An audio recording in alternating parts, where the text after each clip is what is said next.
Monsieur le Président de la République du Sénégal, Messieurs les Présidents, Monsieur le Premier ministre, Mesdames et Messieurs les ministres, Monsieur le maire, Mesdames et Messieurs,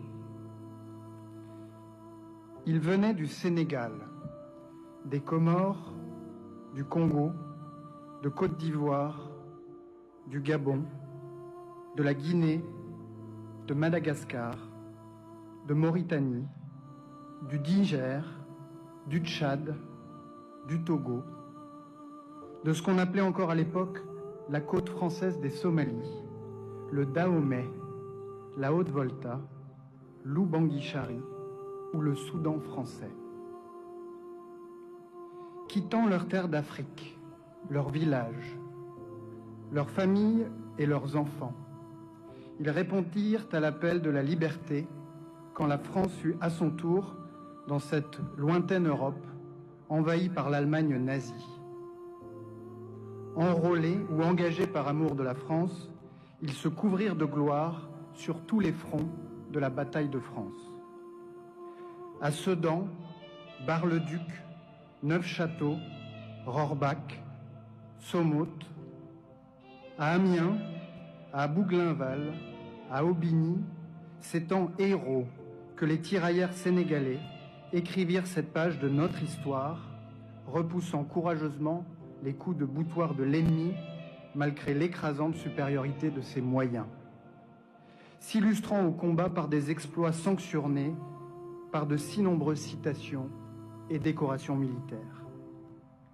Tant d'entre eux furent tués, portés disparus ou blessés au combat. Plusieurs milliers furent lâchement exécutés par la Wehrmacht après lui avoir fait subir de lourdes pertes. Plusieurs milliers encore restèrent emprisonnés dans les Vosges, dans la Marne ou en Bretagne, dans des camps allemands. Les plus valeureux trouvèrent au fond d'eux-mêmes l'incroyable courage de s'évader, de gagner le maquis et de poursuivre la lutte jusqu'à la victoire. Et ceux qui survivront conserveront toute leur vie dans leur chair et leur esprit les stigmates de la guerre, avec la satisfaction d'avoir, par leur sacrifice, assuré la défaite de la force brutale et la victoire de la liberté. Et pourtant, quand vint la libération, pour certains d'entre eux, le doux parfum de la victoire fut bientôt gâché par le goût amer de l'injustice. Démobilisés avant les autres, privés de la solde qui leur était due, ces héros africains furent déconsidérés par leurs chefs. Ces valeureux tirailleurs furent traités comme des soldats de second rang. Ils avaient tout quitté et parfois tout donné à la France de la liberté, de l'égalité et de la fraternité, une France qui semblait subitement trahir sa promesse, manquer à son devoir d'égalité, manquer à son devoir de fraternité.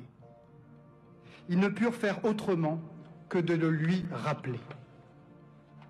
Une première fois, ils protestèrent à Morlaix, où la moitié d'entre eux refusèrent d'embarquer à bord du Circassia qui devait les ramener chez eux.